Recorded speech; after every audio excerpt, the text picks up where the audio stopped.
Assalamu alaikum friends. Today our topic is about account receivables. इस पे हमारे पाँच सिनेरियोज होंगे बस। और जैसे कि आपको पता है कि हम हर सिनेरियो पे 5 प्रोसीजर्स परफॉर्म करते हैं, तो इसमें भी वही सब होगा। तो चलते हैं अपने पहले सिनेरियो की तरफ।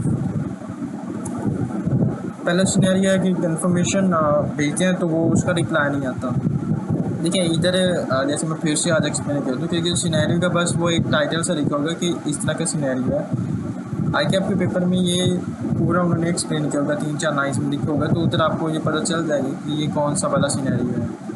तो इधर आपने घबराना नहीं है, सबसे पहले ही आपने घबराना नहीं है इधर। तो पहला प्रोसीजर है हमारा, ये पॉजिटिव कंफर्मेशन सेंड करेंगे। हम एक सैम्पल सेलेक्ट करेंगे डैटर्स का, और उसमें हमारा फोकस होगा लार्ज और जो पुराने बैलेंसेज हैं उन पे हमारा फोकस होगा। उनका हम सैम्पल सेलेक्ट करेंगे और उनको हम पॉजिटिव कंफर्मेशन भेजेंगे।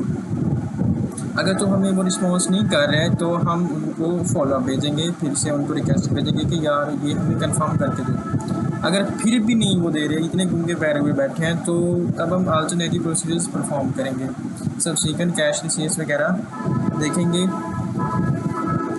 उसके बाद हम जो वो सेल्स वगैरह की हैं उनको सपोर्टिंग डॉक्यूमेंट्स के साथ मैच करेंगे। देखेंगे कि कितनी अमाउंट बन रही है, सारी सही अमाउंट रिकॉर्ड हुई है या नहीं हुई।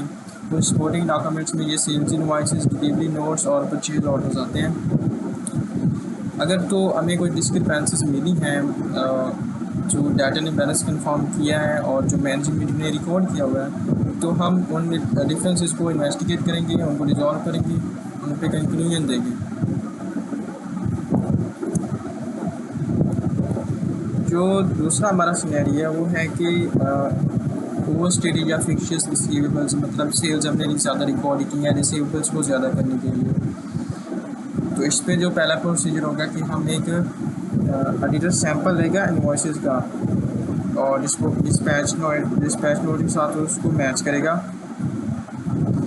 ताकि ये कंफर्म हो कि जो चीज़ हमने रिकॉर्ड की हुई है वो हमने वाकई भेजी थी या नहीं भेजी थी, मतलब हमने सेल्स की थी या नहीं की थी।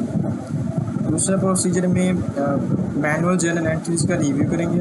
पीरियड के आखिरी दिनों में रिसीवेबल अकाउंट्स में डायरेक्ट पोस्ट की गई मैनुअल एंट्रीज़ का रिव्यू किया जाता है, क्योंकि ये फ्रॉड के लिए कॉमन तरीका है। थर्ड नंबर पर एनालिटिकल रिव्यू, यानी कि रेशो को कंपेयर करेंगे।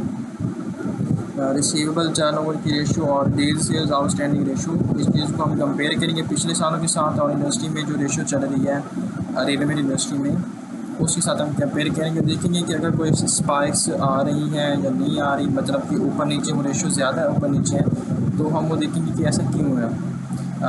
उसके बाद ईयर एंड के बाद जो अगर हमें कोई पेमेंट वसूल हुई है, तो हम ये देखेंगे, पता चल जाएगा हमें इससे कि वो डेटर वाकई ईयर एंड पे रिसीवेबल था।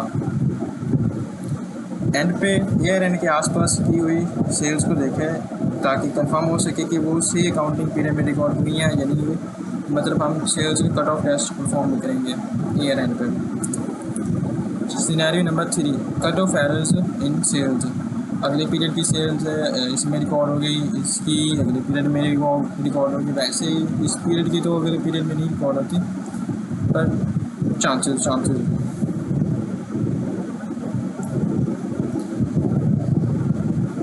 इसमें हमारा पहला प्रोसीजर होगा कि बाउंड्री सेल्स टेस्ट करेंगे। ईयर एंड से पहले और बाद में कुछ दिनों की सेल्स सिलेक्ट की जाती है और उन्हें शिपिंग डॉक्यूमेंट्स के साथ ट्रेस करेंगे हम।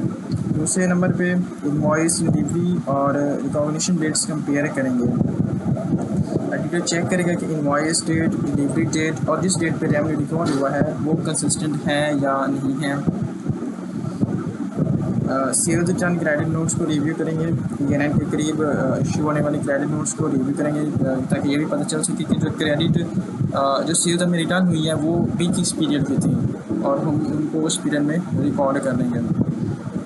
इसमें भी हम वो एक एनालिटिकल रिव्यू परफॉर्म करेंगे सेल्स के बारे में, कि लास्ट वीक में जो पिछले साल कितनी सेल्स हुई थी, इस साल कितनी सेल्स हुई थी, नॉर्मल वीक्स में वो कितनी सेल्स हो रही हैं। तो उसका हम एक एनालिटिकल रिव्यू परफॉर्म करेंगे। देखेंगे कि वो रेशो ज़्यादा जा रही है, कम है, डिफरेंसेस आ रहे हैं उनको इन्वेस्टिगेट करेंगे, मैनेजमेंट से पूछेंगे ऐसा क्यों है, और जो कंक्लूजन आ रहा है उसको हम डॉक्यूमेंट करेंगे। जो सिनेरियो नंबर 4 है वो है कि अलाउंस जो है डाउटफुल डेट्स का वो हमने कम लिखा है, थोड़ा लिखा हुआ है, एक्सपेंस वो हमने कम किया हुआ है, तो ये वैल्यूएशन का रिस्क बनता है इसमें। पहला प्रोसीजर एजिंग स्केड्यूल का रिव्यू।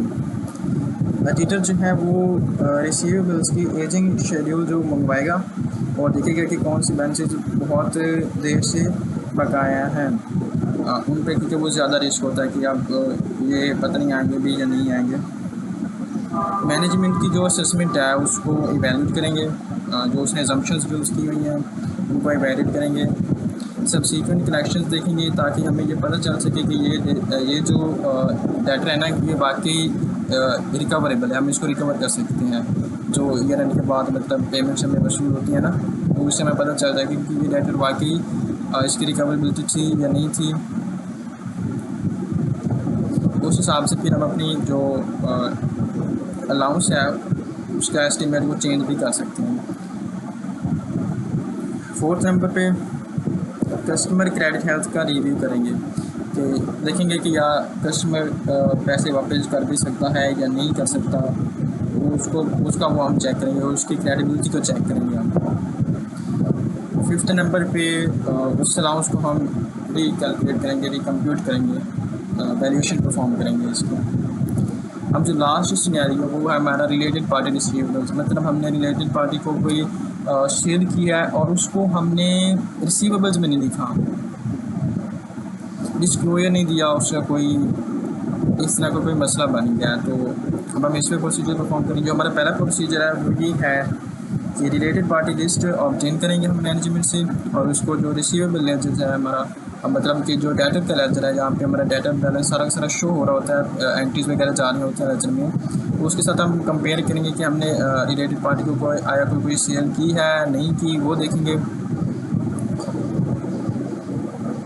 उसके बाद ट्रांजैक्शंस को एग्रीमेंट से ट्रेस करेंगे, रिलेटेड पार्टी ट्रांजैक्शंस को जो अंडरलाइंग एग्रीमेंट्स हैं और बोर्ड अप्रूवल्स के साथ मैच करेंगे, देखेंगे कि वो जो हमने सेल्स की हुई हैं वो मार्केट टर्म्स पे हैं या नहीं है, आर्म्स लेंथ मेथड्स पे हैं या नहीं है, अनयूजुअल सेल्स तो नहीं कर दी, ये चेक करेंगे। देखेंगे कि हमने प्रॉपर डिस्क्लोजर मैनेजमेंट ने दिया हुआ है या नहीं दिया हुआ, रिलेटेड पार्टी को हमने कितनी सेल की है, उस बैलेंस को हम बोर्ड मिनट्स को रिव्यू करके भी देख सकते हैं कि कितनी सेल की है। बोर्ड मिनट्स को रिव्यू करने का जो मतलब होता है ना, इसका मतलब ये नहीं होता कि हम बैठ के वो मीटिंग्स की रिकॉर्डिंग देखेंगे।